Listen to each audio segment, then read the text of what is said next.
Aloha, it's me again. Trying to go for the food shot, so I'll come down to it.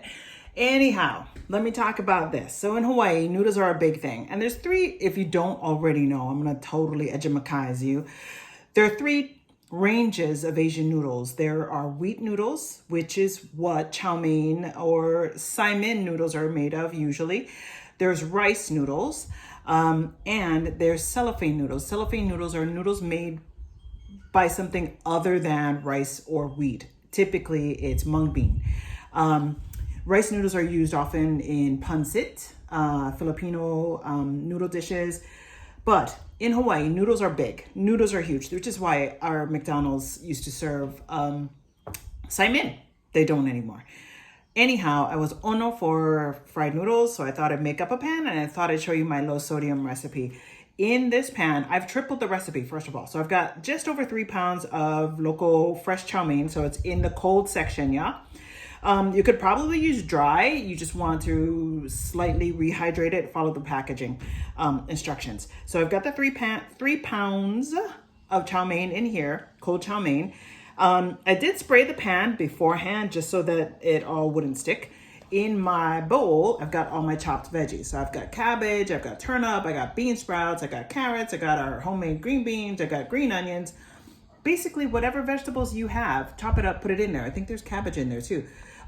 Put it in there. You want to put soybeans, put it in there. You want to not have carrots, take it out. You want to put celery. I think I put celery in here. Anyway, it's all in there. And our vegan friends are coming over, so I wanted to make sure I loaded up on the vegetables. So I got a lot of vegetables in here. So you're just gonna mix up, and typically you'd also add in char siu or the Chinese barbecue pork. You'd want to add that in there too. And usually if I weren't making such a big amount, I would do this mixing part in a bowl just because it helps to keep it together. But I have 3 pounds of noodles here because we are having a pā'ina tonight. And I wanted to make sure it all got kind of incorporated.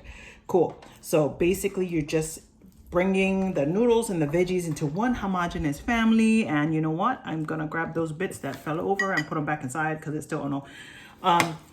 So I kept the barbecue char siu pork out. I'm gonna offer it as for people to put as topper when they make their own dishes. I also cut up some leftover fish cake, Japanese fish cake, because that's also a common ingredient in local Hawaiian style fried noodles, fried sai mein or fried noodles. And then I saved some green onions chopped up for topping afterwards. Okay, so I got everything incorporated. I got all my vegetables.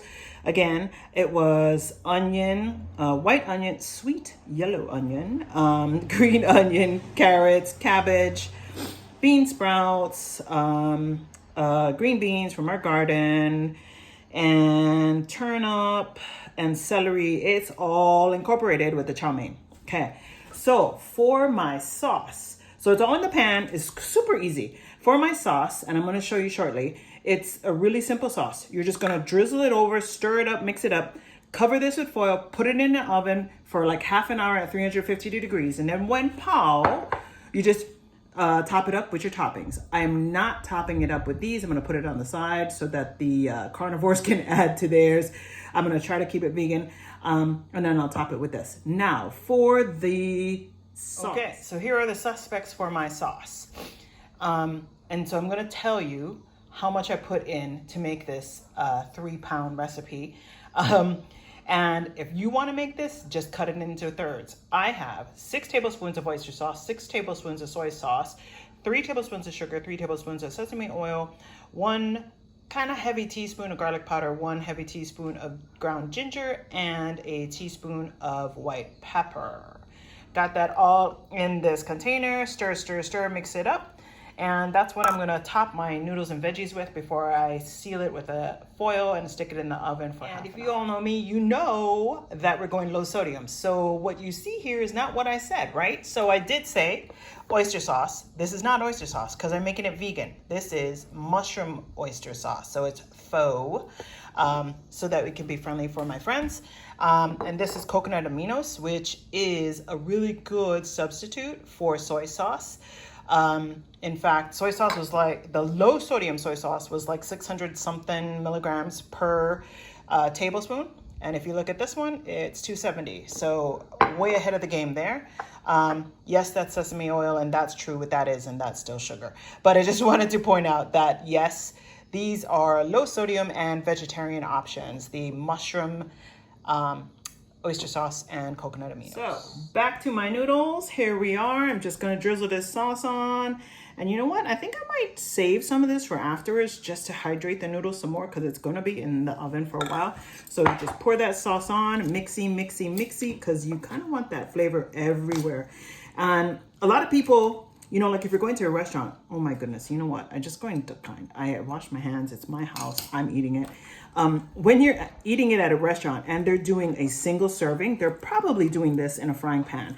But I don't have time to be frying up 3 pounds of this. We got other things happening. We got the grill going. I got shishito peppers. You know what? I might do a shishito pepper recipe. And I know this isn't elegant, but you already just saw. And I always tell you, you do you, babe. And so you just mix in that sauce. And it looked like a lot of sauce, but there's a lot of noodles. And I can see some dry bits down there. And that's basically what you're doing is getting that sauce everywhere, getting it on all the veggies, getting it on all the dry noodles. Because even though they're in the cold section and they were wet, they aren't super moist. They're just cold, right? So I just want to get that flavor through it all. Yeah, you see that naked one right on.